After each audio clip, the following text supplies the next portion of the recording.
એમાં કોઈ ગાયને શીંગડું ન હોય, કોઈ એક્સિડન્ટમાં લાગી ગયું હોય, એમાં અમુક ગાયો પગ કપાઈ ગયો હોય. એમાં એક ગાય એવી હતી, આ એક એવી ઘટના છે કે હું જિંદગીમાં ક્યારેય નહીં ભૂલું. એટલે એ ગાયની આખું ચામડું હતું ને એ દાઝી ગયેલું હતું.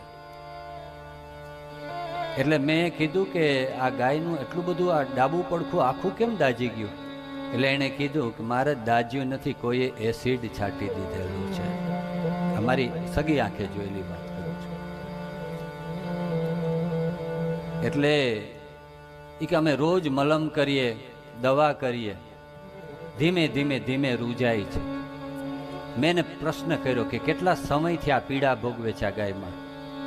એણે કીધું કે 2 વર્ષથી અમે આ મલમ કરીએ છીએ પણ હજી રૂજાતું નથી.